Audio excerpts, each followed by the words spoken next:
Hey guys, today I'm going to talk about the election. And I know everyone is sick of hearing about the election because it feels like it's gone on for like 4 years, and that's mainly because it has gone on for like 4 years. But this is my favorite part of the election season, the conventions. Because the conventions give all of the party crazies a chance to come out of the woodwork and convene in one central location with the goal of making the party look even more ridiculous than it already does. And the RNC convention started in Cleveland on Monday, and it is absolutely no different. You can give them credit for, however, tackling what they call a public health crisis. They're tackling something that they say is wrecking the lives of millions of people every day. And with this era of police brutality and intolerance and mass shootings and hatred, you know that I am, of course, talking about porn. When I first heard the RNC was taking on porn, I thought maybe you get like one of those free access codes to browsers when you buy an RNC ticket. Because, let's be honest, it's pretty much the same demographic. But no, the Republican Party has chosen to stand firm and to add to their party platform a staunch opposition to porn. Which is just, it's fucking ridiculous. In this age, when thousands of people are killed every year by gun violence in America, and the CDC can't even study it, the Republican Party is going to staunchly oppose porn, an industry that kills 0 people every year, except for the people that use a belt to... Anyway, I wish I could say that that was the craziest thing that came out of this convention. I really wish that that was the weirdest thing that they talked about, but it's not. By far, it is not. Another perfect example of this is they started to discuss whether they should ban junk foods. And that's not a novel idea. We all remember Michael Bloomberg and his medium soda campaign in New York, and state legislatures across the country have passed numerous laws to try and restrict sugary drinks marketed to kids, or try and make fatty, disgusting foods more fatty and disgusting appearing, in an effort to try and keep us from buying them. Even dysfunctional, broken Congress has passed some laws that have the same effect. But Republicans are talking specifically about restricting junk food access to welfare recipients. And of course, when you have this conversation, you logically have to talk about, well, what is a junk food? And when you have those conversations, you're naturally drawn into a protracted conversation about whether Oreos qualify as junk food. That really happened. That's a real thing. They really spent forever talking about whether an Oreo was a junk food or not, and if it's a junk food, what type of Oreos are junk foods? Because they're not all created equal. Are the mint junk foods? They got mint. It's good for your breath, right? The cookie dough?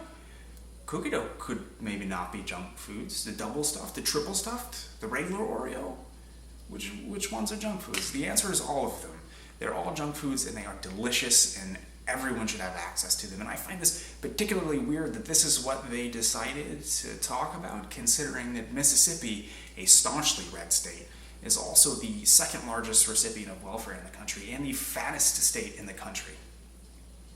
And in light of that, it's no surprise that they voted this proposal down, because you can't alienate your own base.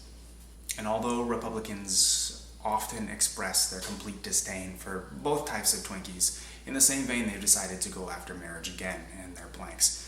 This time, though, it's not marriage equality, it's actually divorce. They've decided to take a stand on states that still have what is called no-fault divorce.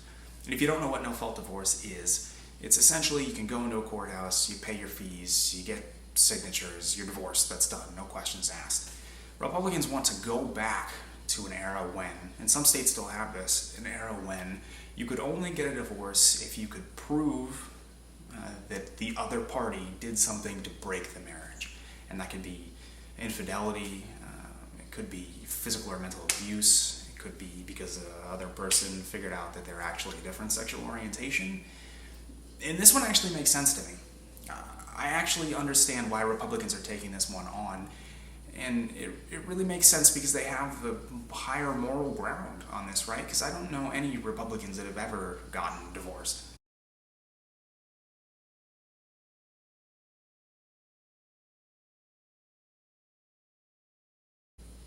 After all of this, you're probably saying to yourself that this entire Monday was a waste of time. that everybody should have just stayed home and they probably would have gotten the same amount accomplished. But you'd be wrong, because there was a glimmer of hope on the issue of national security. The Republican Party came together and decided to put in their party platform that EMPs, electromagnetic pulses, are no longer a theoretical threat. They're real. And this isn't surprising because Mike Huckabee has talked about this, Ben Carson has talked about this, Newt Gingrich has talked about EMPs. And it's not surprising that they would put in their national security platform some idea of the new threats they feel like the nation is facing. What is surprising is they didn't bother to read the research of scientists who actually work in that field and have completely debunked the idea of EMPs. In fact, you can actually take their statement, EMPs are not theoretical and they are a real threat, and flip them into EMPs are fictional and they are not a real threat. This is just another area in which Republicans refuse to read the science. Now, all of that came out of one day, one Monday. All that insanity, one Monday. And judging from the way things are going, this crazy machine has the chance to pump out a lot more juice. And I'm hoping that it will be even more fun to watch than porn. But seriously, my single greatest hope for this convention, my single shard of hope for the nation, is that someone will figure out how to make an EMP to bring down the grid on the Republican National Convention. If you like this video, I'm just getting started out. If you want to hit that subscribe button, hit that thumbs up button, share this video, it really helps out and really let me know that you guys like what I'm doing. Feel free to leave a comment below if there's an issue you want me to address or just feedback on the video. Really appreciate it. I'll see you next time.